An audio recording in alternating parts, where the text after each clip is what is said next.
অসম চাহ কৰ্মচাৰী সংঘ মঙ্গলদৈ শাখাৰ ৬২ সংখ্যক বাৰ্ষিক অধিৱেশন ওদালগুৰি জিলাৰ ডিমাকুচি থানাৰ অন্তৰ্গত বৰঙাজুলি চাহ বাগিচাত আজি অসম চাহ কৰ্মচাৰী সংঘ মঙ্গলদৈ শাখাৰ ৬২ সংখ্যক বাৰ্ষিক অধিৱেশন সফলতাৰে অনুষ্ঠিত হয়। উক্ত মুকলি সভাৰ সভাপতি নৃপেন্দ্ৰ গোস্বামীৰ সভাপতিত্বত মুখ্য অতিথি অসম চাহ মজদুৰ কৰ্মচাৰী সংঘৰ সাধাৰণ সম্পাদক ঋষভ কলিতা, মঙ্গলদৈ শাখাৰ প্ৰাক্তন সভাপতি মহেশ বৈশ্য, উপ সভাপতি গকুল শৰ্মা, নিৰ্দিষ্ট বক্তাৰূপে বিশিষ্ট সাংবাদিক গণেশ দত্তই ভাষণ প্ৰদান কৰে।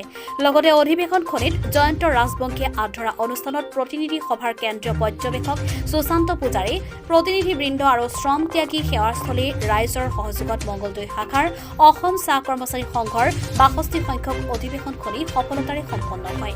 পানীৰ যোগান আঁচনি এটা বনাই আছে হাতীৰৰ বাগানত, কোনে বনাইছে? চৰকাৰে বনাইছে। গতিকে এনেধৰণৰ বিভিন্ন সুবিধা চৰকাৰী পক্ষৰ পৰা অহাৰ পিছতো এটা আমি শব্দ শুনি থাকোঁ, লোকচান লোকচান লোকচান। এই কথাটো কিন্তু আমি অতি গভীৰভাৱে ল'ব লাগিব।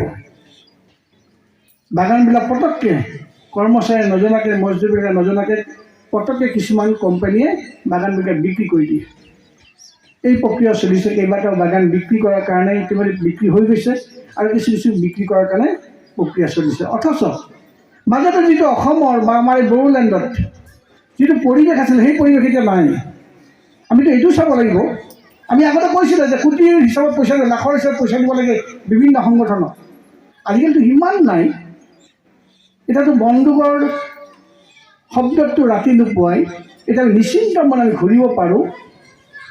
তথাপিতো এই যিটো প্ৰক্ৰিয়া চলাই আছে, এই প্ৰক্ৰিয়াটোৰ অন্তৰালৰ কথাখিনি মই ভাবোঁ অসম চাহ কৰ্মচাৰী সংঘৰ বিষয়ববীয়াসকল হয়তো বোধগম্য হৈছে কিছু কিছু ক্ষেত্ৰত, আৰু কিছু হ'ব লাগিব, যাতে আমাক মাজে মাজে ভয় খুৱাই আমাক যাতে ব্লেকমেইলিং কৰিব নোৱাৰে।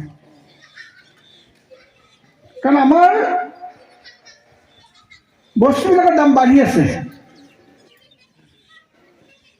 মাংসৰ কেজি, পঠাৰ মাংস, খাহী মাংসৰ কিলো ৭০০ টকা হ'ল। মিঠাতেলৰ দাম ২০০ টকা হ'ল। আমি সেইখিনি কথাও মন কৰিব লাগিব। আমি তেওঁলোকৰ কথাও মন কৰি সেই বস্তুবিলাক দামৰ কথাও আমি মন কৰিব লাগিব। স্কুলৰ খৰচ বাঢ়ি গ'ল, ল'ৰা ছোৱালী পঢ়াবৰ কাৰণে বৰ টান লগা হ'ল। এডমিশ্যনৰ ফিজ নাই বোলো, ১০,০০০ টকাৰ তলত এডমিশ্যন ফিজ নোহোৱা হ'ল প্ৰাইভেট স্কুলত। মান্থলি ফিজ ১,০০০ টকা, অহা যোৱা খৰচৰ পৰা আদি কৰি কত কি খৰচ। টংলাৰ পৰা চিন্ময় ডেকাৰ ৰিপৰ্ট, কপিলিয়ানী।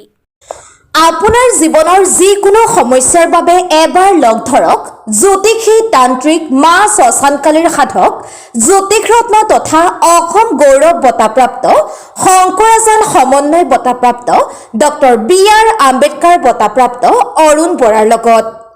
২৫-৩০ বছৰ ধৰি ভুগি থকা শৰীৰৰ যিকোনো বিষ মাত্ৰ ৫ মিনিটত নিৰ্মূল পাবলৈ হ'লে পলম নকৰিব।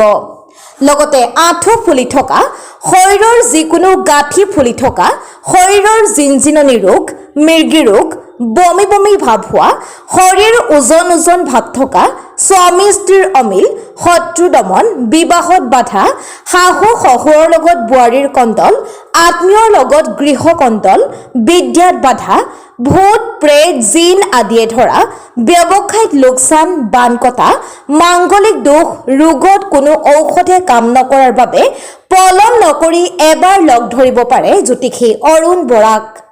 যোগাযোগৰ ঠিকনা 8812004922, ১ নং কাকি, ৬ নং গাঁও, নিজৰাপাৰ, এয়াৰটেল টাৱাৰৰ কাষতে থকা ঘৰটো, জিলা হোজাই, অসম।